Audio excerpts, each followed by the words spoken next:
Peace to Allah's sons and daughters, his 5% nation, the great gods and earths, my brothers and sisters. Thank you for your time and energy.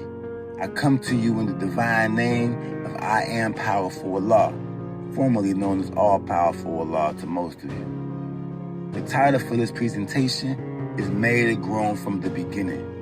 In this, I will dive into the science of made versus grown and why this distinction should be carefully analyzed when it pertains to teaching the original woman in the wilderness of North America.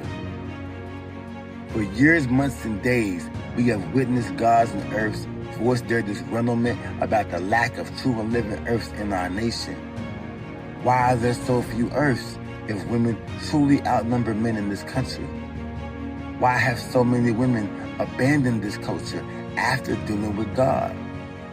Why has the black man with knowledge of himself had such a hard time manifesting the true and living earth by his own admission? Let's attempt to answer the above question by thoroughly understanding the language used in 120 lessons. I'll start by examining the difference in definition and usage between made and grown. What is the definition of make? Make is to form something by putting parts together or combining substances to construct, to create. Let's break down the parts of the earth the lessons emphasizes, which are the best part, the poor part, and the worst part. These three parts are what make up the earth according to 120 lessons. We'll start with the best part, the mind. According to the first degree in the 1 through 14, the best part is in Arabia at the holy city of Mecca. Now we know and understand that Arabia is a desert, so ask yourself, how can the best part be in the desert? Well, according to the 6th degree in the actual facts, deserts cover 14 million square miles, a unit followed by 6 ciphers. Now, if we correlate the total square miles of deserts with the 14th degree in the 1 through 14, those 6 ciphers in the 14 million square miles the deserts cover are the 6 teachings in the 1 through 14's 14th degree. Watch. 1. To keep a home. 2. Rear the children. 3. Care for her husband. 4. Sew. 5. Cook. And 6. How to act at home and abroad. The desert also represents the mind of the 85% who are stuck in 6, the 6th degree in the actual facts, which is the mental depth and power that they are slaves to. 1 plus 4 equaling 5, and 5 is power when you observe the 14th degree in the 1 through 40. A desert is classified as such due to the lack of precipitation, water, wisdom it receives. As such, she, the original woman, is lacking that which will flow into her life and yield abundance, transforming her desert into greener pastures. Historically, Mecca has been viewed as a center point and known as the best place for any particular thing. For example, at one point in black music history, Motown was the Mecca of black music. Therefore, in this sense, Mecca is her mind, her center point, and the best place for transformation to occur.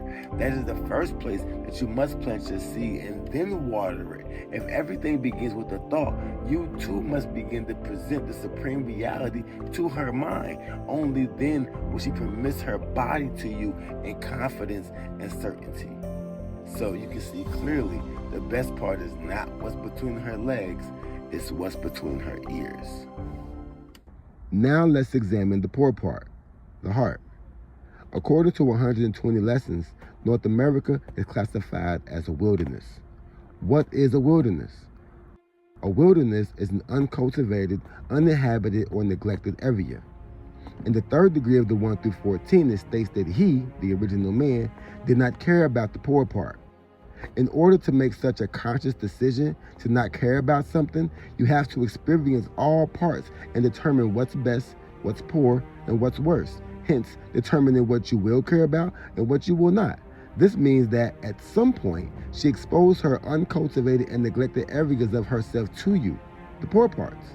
And in trusting you, she bared those imperfections in her life, and you, as the original man, decided not to care. She showed her heart and it was disregarded.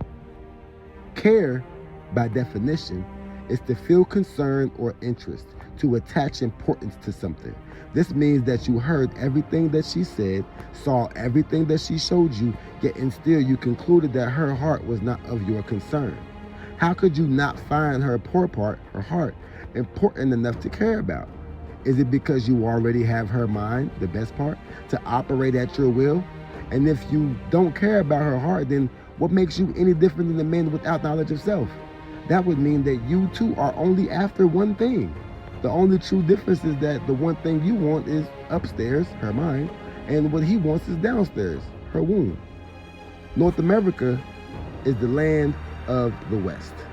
The direction of West often symbolizes transformations, endings, and new opportunities in esoteric science, meaning the much needed transformation in her heart is uncultivated. So those endings are neglected, leaving no room for new opportunities to emerge.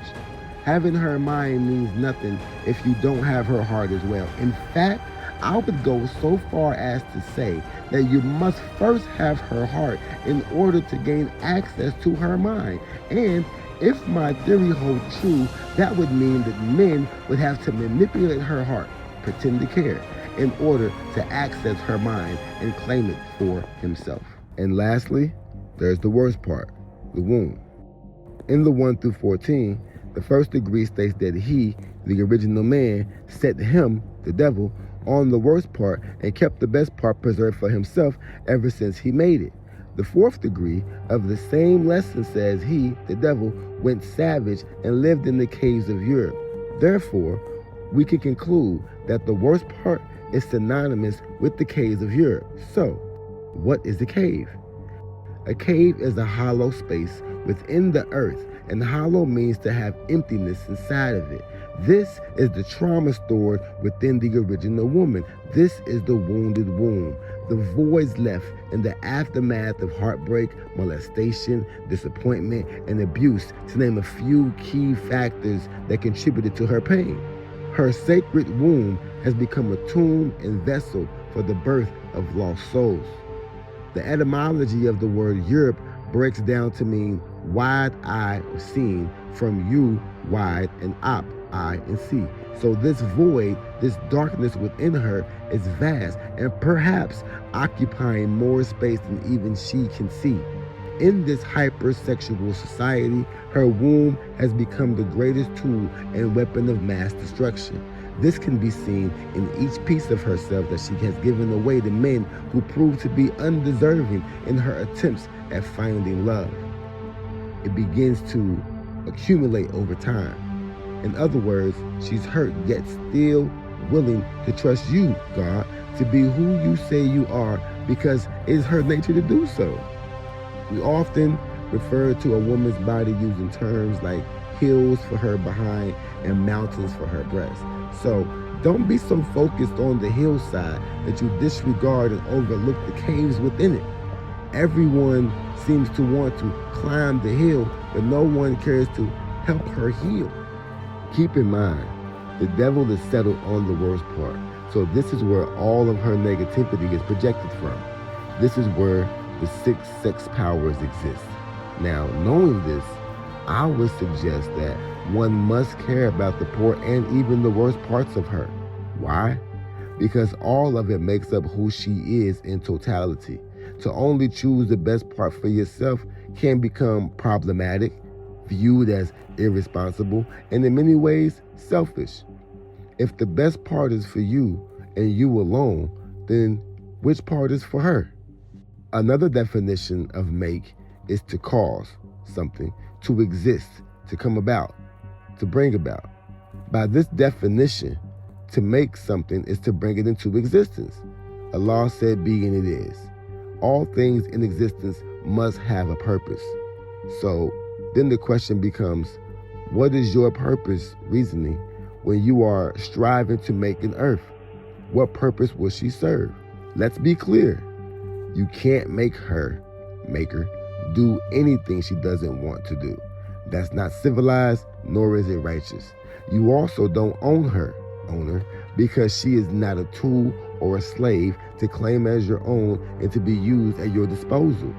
She is a whole person, a living, breathing entity with her own identity, experiences, history, and goals. So we must own up to the responsibility and accountability of what we make when we enter her life. In the end, you are the reason, purpose, that she exists as she does. As is stated in the 8th degree in the 1 through 40, all of the above is caused by the Son of Man. Other definitions of make include to compel someone to do something. The negative side of this is force. If she is operating against her own will to appease you, this is not a positive reflection of your light. Now, the positive side of this is to influence her thoughts, her actions, and decisions by being the living example of what you want her to reflect. Make also means to arrive at a place within a specific time or in time for. In this sense, you are showing her how to arrive at her own understanding by utilizing the knowledge and wisdom you brought into her life. It's okay to share your understanding. However, you can't teach it as though it is the knowledge itself. We teach all human families of the planet Earth and allow people to become who they are destined to be without micromanaging their elevation. To be successful, you must allot her the time required, however long that may be, to arrive at that place. Lastly, you have to go or prepare to go in a particular direction. This can refer to the 14th degree in the 1 through 40, where it states they are easily led in the wrong direction and hard to be led in the right direction. We teach the science of good, orderly direction in this culture. Therefore, when you are making an earth, this is what you're supposed to bring into her life, not confusion and hardship. Now, let's examine the word grown. Grow or grown of a living thing is to undergo natural development by increasing in size and changing physically to progress to maturity. When the earth is grown, she has the ability to come into her own naturally. Her wardrobe, thought processes, and interests will begin to change to accommodate her renewed look on life. This isn't something that you have to force make into existence. This will happen on its own in a natural order as long as the environment is conducive for it to manifest. As her mind aligns with supreme mathematics, her maturity in managing her emotions quantifies and her logic gains an increase in shares as it pertains to her decision making. To grow also means to become larger or greater over a period of time, to increase. With civilization and righteousness as her foundation, her walk will be that of a divine woman. Her knowledge will increase and become greater over time, and she will ultimately serve as the medium for the greatest beings to be brought into this world, the babies. So, it's imperative that we tend to the seeds that we plant, mentally, emotionally, and physically. That's the best part, the poor part, and the worst part. Far too many of my brothers have planted seeds in her mind, in her heart, and in her womb, yet were not just and true to that which they caused to exist. Now, I too have fallen victim to such in my Quran, so please do not think for 1 second that I'm passing judgment. It's just finally time that we address the elephant in the room. Overall, the biggest difference between make and grow is the level of control and the underlying process itself. To make something is to actively build or assemble it, exerting a high degree of control over the final product. To grow something is to foster its natural development by creating the right conditions with less direct control over the outcome. With the above mentioned being said, it's important to note that modern science poses a different perspective on the creation theory of the planet Earth. According to modern scientists, they have determined that the earth was neither made nor grown in the way that we typically think of these terms. Rather, it formed through a process of accretion. This means it was formed over time through the process of growth and increased by the gradual accumulation of additional layers of matter. That process, coupled with violent collisions of smaller bodies like dust, gas, and asteroids from a cloud of material in the early solar system, laid the foundation for the planet. Over millions of years, gravity caused these particles to clump together, form larger protoplanets, and eventually collide to become the planet Earth that we see today. A process described as a building up from smaller pieces rather than a single act of creation. All right, we broke it down. Now let's draw it up. Whether she is made or grown, she will not become the Earth overnight. It's the little things that matter the most and accumulate to form her greatness or be the catalyst for her demise. There is no one single thing that you can say or do to manifest her into a better version of herself. It's going to take time, effort, patience, accountability, mercy, guidance, a sense of humor, and even sensuality and sexuality if she's a person of interest to you beyond just being your student. Now to that, I would say, be wise and do not blur the lines, for that is an essential ingredient in the recipe for destruction of a build. Again, I ask you, what is your purpose? So ask yourself, what's the matter? Meaning, what are the things you say and do, the things that matter, that affect her and determines the outcome of what type of planet you're creating? Her weight, 6 sextillion tons, is massive, and it's the mass of the planet that warps the fabric of the universe around it. That literally means the shape or condition of the universe, everything, is centered around how much weight she has to bear. It shapes the structure of space and time as we know it. A creation is only secondary to its creator.